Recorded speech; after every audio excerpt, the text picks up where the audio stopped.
En el siglo I después de Cristo, los legionarios romanos destinados en Britania se enfrentaban a un enemigo que no esperaban. El frío era insoportable, la humedad se pegaba a la piel, la lluvia parecía no terminar nunca. No tenía nada que ver con el clima del Mediterráneo del que procedían. Y en medio de aquel paisaje hostil, hicieron algo que hoy sonaría casi absurdo. Arrancaban ramas de una planta común al borde del camino y se azotaban con ellas las piernas y los brazos, hasta que la piel se enrojecía, se hinchaba y comenzaba a arder. Esa planta era la ortiga.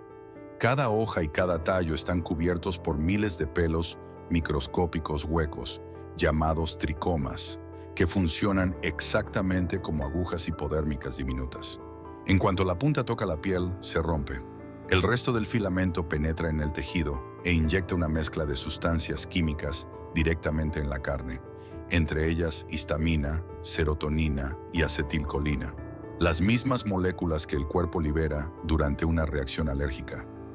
Los romanos no actuaban por ignorancia, sabían perfectamente lo que estaban haciendo. La picadura provocaba una oleada de sangre hacia la superficie del cuerpo. El calor regresaba a las extremidades y el dolor de las articulaciones, especialmente el dolor artrítico, se calmaba durante horas.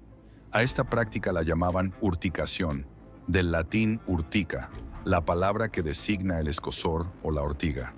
Lo hacían noche tras noche, de guardia, bajo la lluvia helada de Britania. 2000 años después, la investigación moderna ha confirmado por qué aquel método funcionaba. Pero aquí aparece la parte más inesperada de toda la historia. La misma planta que te inyecta histamina, la sustancia que desencadena reacciones alérgicas, también contiene compuestos capaces de bloquear los receptores de histamina, inhibir la desgranulación de los mastocitos y frenar exactamente la cascada inflamatoria que provoca la fiebre del heno, las alergias estacionales y la rinitis alérgica. La planta que te pica es también la que puede aliviar esa misma reacción. Y ahí surge la pregunta inevitable. Si esta planta lleva más de 2000 años acompañando al ser humano, ¿cómo es posible que hoy casi nadie la mire como medicina, sino solo como una mala hierba que hay que arrancar? La historia de la ortiga no empieza ni termina con los romanos. Mucho antes de convertirse en remedio para el frío y el dolor, ya había ocupado un lugar silencioso pero decisivo en la vida material de distintas civilizaciones. En el Museo Nacional de Dinamarca se conserva una pieza de tela de la Edad del Bronce, tejida con fibra de ortiga. Tiene unos 2800 años de antigüedad y el cuerpo envuelto en ella fue enterrado de forma deliberada. No era un uso accidental, no era una improvisación nacida de la necesidad de un solo momento. Era una tecnología conocida, dominada y respetada. En Europa, los tejidos de ortiga son anteriores al algodón por milenios. Junto con el lino y el cáñamo, la ortiga fue una de las 3 grandes materias vegetales para fabricar tejidos en el continente, y tenía ventajas que hoy siguen resultando sorprendentes. A diferencia del algodón, podía crecer en climas del norte sin riego, sin pesticidas y sin necesitar suelos especialmente fértiles. En el interior del tallo escondía una fibra más resistente que la del algodón y más fina que la del cáñamo. Una planta despreciada por su picadura guardaba en realidad una materia prima de enorme valor. Cuando el bloqueo naval británico cortó el suministro de algodón a Alemania durante la Primera Guerra Mundial, el ejército alemán recurrió a la ortiga para fabricar uniformes. Se encontraron uniformes alemanes capturados tejidos con esta fibra. Y para 1918, el Tewkesbury Register informaba de que la ortiga se utilizaba como sustituto del cáñamo en telas y cordajes, como base para fabricar papel y también como verdura de primavera. Décadas después, durante la Segunda Guerra Mundial, Alemania volvió a usar la fibra de ortiga y, según se informó, la destinó incluso al material de paracaídas. Hacían falta 40 kilos de ortigas para confeccionar una sola camisa. La misma planta que se enseñaba a evitar a los niños era lo bastante fuerte como para sostener a un soldado cayendo del cielo, y a la vez lo bastante fina como para convertirse en sábanas. Pero su valor no era solo textil. Mientras en distintas partes del mundo se aprovechaba su fibra, también se recogían sus brotes tiernos como alimento esencial en los momentos del año en los que casi no había nada verde que comer. Los pueblos indígenas de América del Norte la recolectaban como comida crucial de primavera. Samuel Pepys dejó constancia de haber comido gachas de ortiga el 25 de febrero de 1671, y los anglosajones la incluyeron entre sus 9 hierbas sagradas en un hechizo curativo del siglo X. Entonces la pregunta se vuelve más profunda. ¿Cómo pudo una planta tan útil caer en el olvido hasta ser tratada solo como una mala hierba? Si toda esta historia terminara en los tejidos antiguos, en los uniformes de guerra o en los relatos de pueblos que aprendieron a sobrevivir con lo que la tierra ofrecía, la ortiga ya sería una planta extraordinaria. Pero su importancia no se detiene ahí. En su punto máximo de temporada, la ortiga contiene hasta un 25% de proteína en peso seco, una cifra superior a la de cualquier verdura de hoja común. Una sola ración de 100 gramos aporta el 416% de la vitamina K diaria, el 67% de la vitamina A y cantidades importantes de calcio, hierro y magnesio. Cocinada, su sabor recuerda a las espinacas. Y lo más llamativo es que hervirla o cocinarla al vapor durante apenas 30 segundos destruye por completo los pelos urticantes. Se puede comer sin sufrir una sola picadura. Y justo ahí comienza la parte que debería preocupar a cualquiera que dependa cada primavera de una caja de antihistamínicos. Porque la ortiga no solo alimenta, también actúa precisamente sobre los mecanismos biológicos implicados en las alergias. En 2009, investigadores de la Universidad de Florida publicaron en Phytotherapy Research un estudio clave sobre la forma en que la ortiga afecta a las vías responsables de la rinitis alérgica. Lo que encontraron fue que el extracto de ortiga no actúa de una sola manera, sino de 4 formas simultáneas. Funciona como antagonista y agonista negativo en el receptor H1 de la histamina, bloqueando la producción y la liberación de histamina. Inhibe la triptasa de los mastocitos, evitando su desgranulación, es decir, el proceso que libera la cascada de sustancias proinflamatorias que desencadenan los síntomas alérgicos. También inhibe la COX-1 y la COX-2, las mismas enzimas ciclooxigenasas sobre las que actúan el ibuprofeno y la aspirina. Y además inhibe la hematopoyética prostaglandina D2 sintasa, bloqueando la prostaglandina más vinculada a la inflamación nasal en la fiebre del heno. 4 mecanismos, una sola planta. Lo más desconcertante es que esta no es una teoría antigua repetida por tradición popular sin ningún apoyo moderno. Aquí la tradición y la ciencia empiezan a tocarse. Durante siglos, la ortiga fue usada como remedio, alimento y recurso de emergencia. Hoy, la investigación moderna empieza a explicar por qué funcionaba. Y entonces aparece una duda que resulta difícil ignorar. Si una planta común, gratuita y perenne, puede intervenir en varias rutas de la inflamación alérgica al mismo tiempo, ¿por qué casi toda la conversación pública sigue girando alrededor de medicamentos comerciales mucho más caros? La respuesta no está solo en la historia de la planta, sino en los ensayos que intentaron medir su efecto de manera directa. En un estudio aleatorizado, doble ciego, publicado por Midman en Planta Médica, 98 pacientes con rinitis alérgica recibieron durante una semana hoja de ortiga liofilizada o un placebo. La ortiga fue valorada significativamente por encima del placebo en las evaluaciones clínicas globales. Los pacientes informaron de alivio en síntomas como los estornudos y el picor. No se trataba ya de una vieja costumbre repetida por tradición, sino de un resultado observado en un ensayo controlado.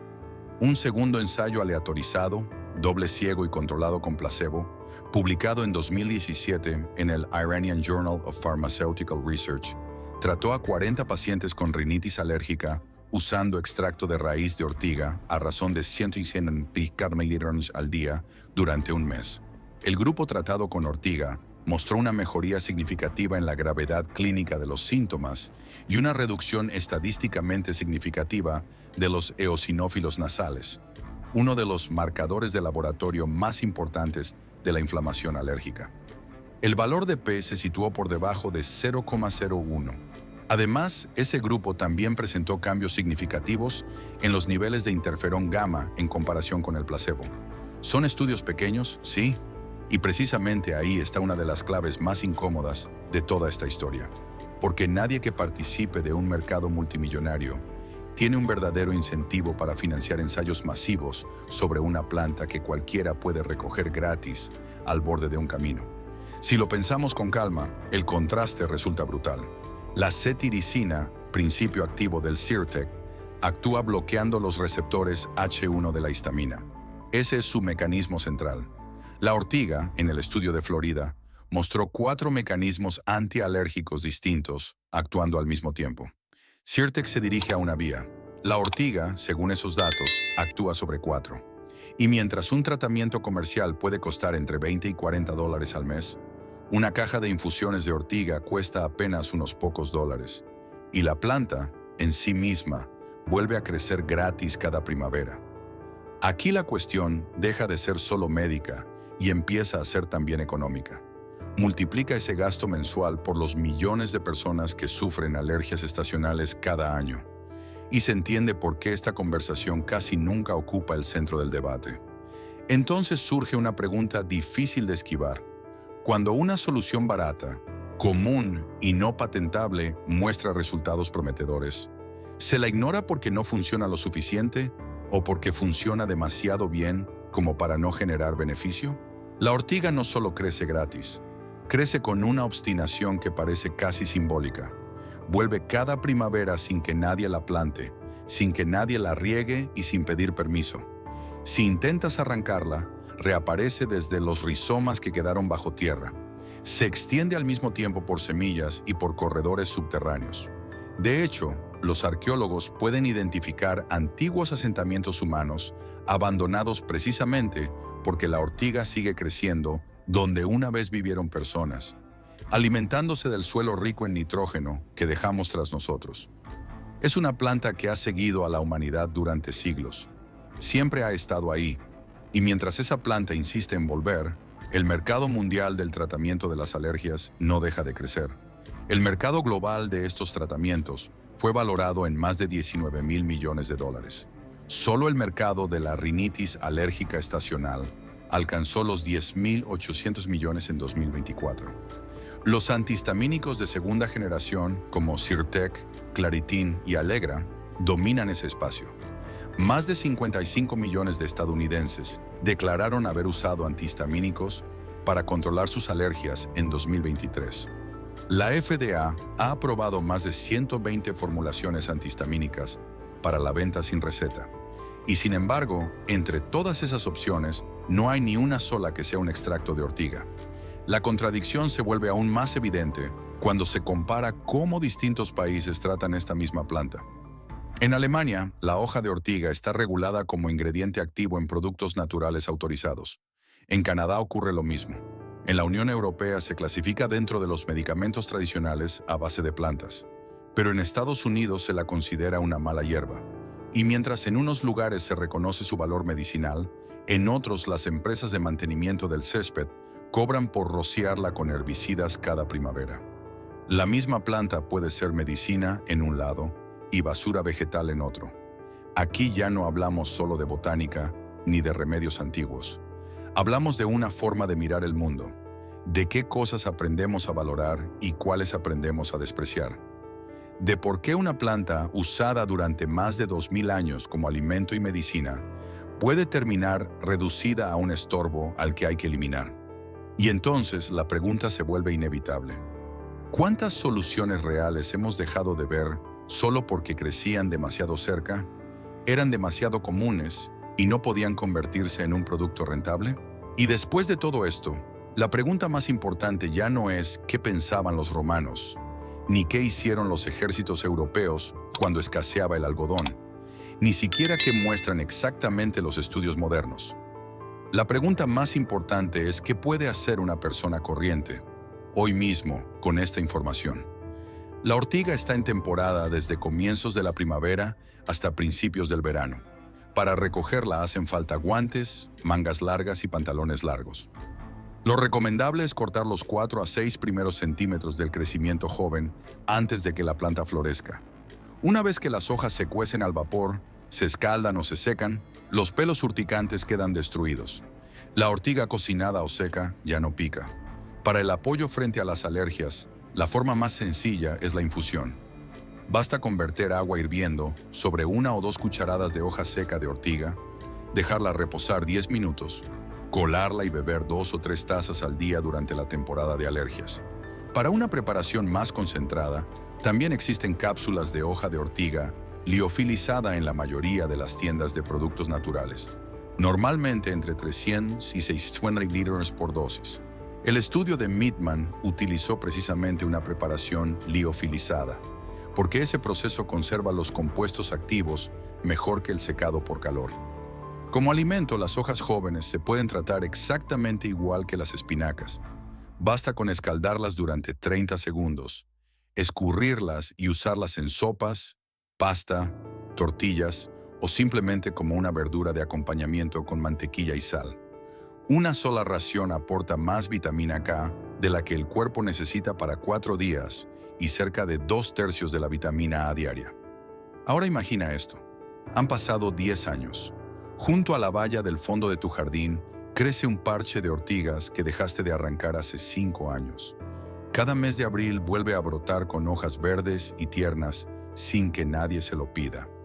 Sales con guantes de cocina, recoges una cesta de brotes jóvenes, los escaladas 30 segundos y los guardas en bolsas para congelar y usarlos durante el resto del año. Cuando llega la temporada de la fiebre del heno, en lugar de buscar una caja de antihistamínicos, preparas cada mañana una taza de ortiga seca. Los ojos están claros. La nariz no gotea. Has dejado de gastar cientos de dólares al año en antihistamínicos y al mismo tiempo has ganado una fuente perenne y gratuita de proteína, hierro, calcio y vitamina A que nadie plantó, nadie regó y nadie puede patentar. Y cuando un vecino te pregunte por esa planta que crece junto a la valla, quizá le cuentes que los soldados romanos se azotaban con ella para soportar el invierno británico, que el ejército alemán fabricó uniformes con su fibra cuando se quedó sin algodón, que en Dinamarca apareció un cuerpo de hace 2800 años, enterrado en una tela tejida con sus tallos, que contiene un 25% de proteína, que actúa sobre 4 vías alérgicas al mismo tiempo y que vuelve a crecer cada año, quieras o no, que siguió a la humanidad durante siglos, alimentando, vistiendo y curando a quien se tomó el tiempo de entenderla. Y entonces aparece la última imagen, la más incómoda de todas. Mientras esta planta sigue creciendo gratis cada primavera, el sistema moderno sigue tratándola como una mala hierba y cobrando cada mes por venderte, en otro formato, parte de lo que ella ya ofrecía. ¿Cuántas otras plantas, remedios y conocimientos hemos dejado enterrados bajo esa misma lógica sin darnos cuenta?